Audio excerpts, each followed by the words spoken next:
Saudara-saudariku yang terkasih, hari ini gereja merayakan hari Minggu biasa yang ke-29.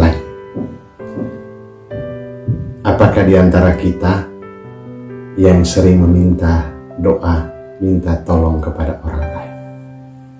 Atau seringkali kita yang dimintai tolong untuk mendoakan mereka? Saya yakin dan percaya bahwa dalam pengalaman hidup kita berjumpa dengan hal-hal seperti ini.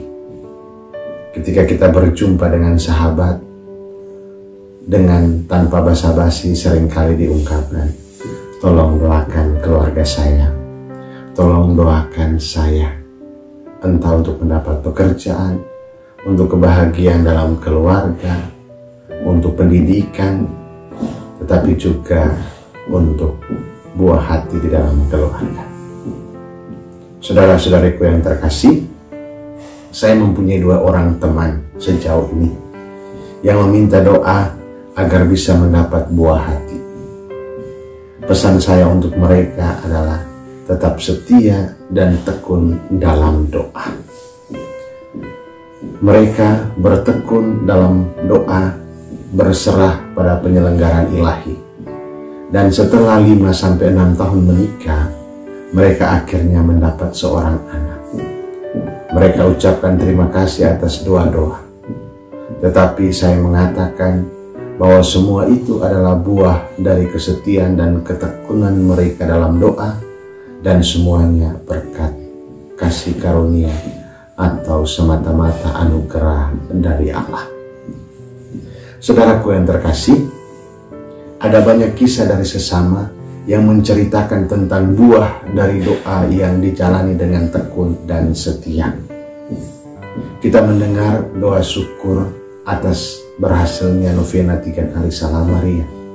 Ada juga yang bersyukur atas 9 hari novena. Dan masih banyak lain kisah-kisah yang kita dengarkan dalam kehidupan kita. Tanpa kesetiaan dan ketekunan, maka doa akan berhenti di tengah jalan. Karena ada rasa putus asa, kecewa, bosan, malas, dan lain sebagainya. Saudaraku yang terkasih, ketekunan dan kesetiaan juga ditunjukkan oleh janda yang kita dengarkan dalam kisah Injil. Ia datang dengan tidak jemu-jemu kepada hakim untuk memohon belas kasihan. Dasar dari kesetiaannya adalah ia percaya bahwa akan ada pengampunan, akan ada pembebasan dan belas kasih. Serta dalam diri seorang hakim ada kebenaran, ada kebaikan. Kisah perumpamaan ini mengajarkan kita bahwa Allah adalah Allah yang Maha Pengasih. Ia adalah Allah yang mengabulkan doa-doa dan sekaligus membela kita. Allah menjadi pembela bagi mereka yang hidupnya diperlengkapi dengan kebenaran dan perbuatan baik. Santo Paulus mengajarkan bahwa kitab suci yang kita kenal dan baca sejak kecil itu harus menjadi aksi nyata atau diwujudkan dalam perbuatan-perbuatan baik. Sabda Allah itu diwartakan dan diwujudkan dalam tindakan, seperti menyatakan apa yang salah dan juga menegur dan menasihati sesama dengan segala kesabaran dan pengajaran.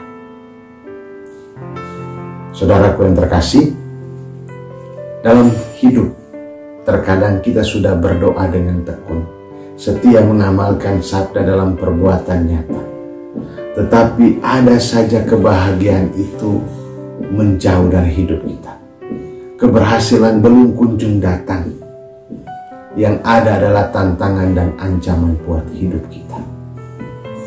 Dalam situasi ini kita ingat akan kebaikan Allah bagi umat Israel, seperti dalam bacaan pertama, di mana Musa naik ke atas gunung bersama Harun dan mengangkat tangan dan berdoa.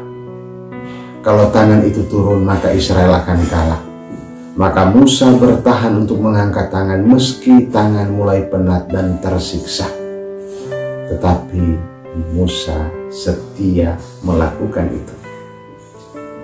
Harun dan Hur melihat itu ikut membantu dengan meletakkan batu untuk menyanggah tangan Musa agar tidak jatuh atau tidak turun, supaya Israel tetap menang melawan orang Amalek.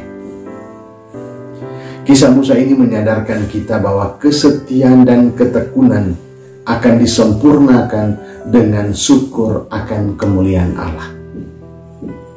Bahwa kadang rasa bosan, lelah, tidak kuat, maka Ia memberikan pertolongan untuk tetap bertahan, agar kemuliaan itu sungguh nyata dalam pengalaman hidup kita dan diangkat menjadi pemenang. Kadang pertolongan itu menyakitkan, kadang pertolongan itu harus kita lewati dengan berbagai macam pengorbanan. Saudara-saudariku yang terkasih, sahabatku yang dikaruniai anak setelah 5-6 tahun pernikahannya adalah karunia dari Allah yang mereka terima. Mereka setia dan bertekun dalam doa, dan mereka menjadi pemenangnya. Pemenang atas rasa putus asa, pemenang atas rasa malas dan lelah, dan mereka menang atas rasa bersalah kepada diri sendiri. Sabda Tuhan pun menyadarkan kita bahwa kebaikan Allah yang tertulis dalam sabda-sabda akan menjadi berkat jika diwujudkan dalam tindakan nyata. Belas kasih Allah kepada kedua sahabat sayang, kepada janda yang datang memohon dengan tekun, dan kepada Israel yang berjuang melawan orang Amalek adalah tanda bahwa hidup yang diperlengkapi oleh perbuatan baik akan selalu berbuah berkat. Untuk itu, sebagai pengikut Kristus, kita mohon berkat agar bisa menjadi pemenang dalam kehidupan. Orang yang mampu memenangkan hati sesama untuk hidup dalam kebaikan. Orang yang mampu menang dari tantangan dan kesulitan yang dihadapi dengan kesetiaan, ketekunan dalam doa. Mari kita belajar untuk senantiasa datang kepada Allah dengan tidak jemu-jemu. Hari ini tidak dijawab doa kita, Tuhan akan mengatakan kepada kita, kita belum butuh. Tetap bertekun dalam doa, apapun situasinya, bahwa berkat tidak datang hari ini, tapi datang besok, lusa, dan kapan saja. Karena Allah kita, Allah Maha Pengasih. Selamat hari Minggu, Tuhan memberkati Bapa dan Putra dan Roh Kudus.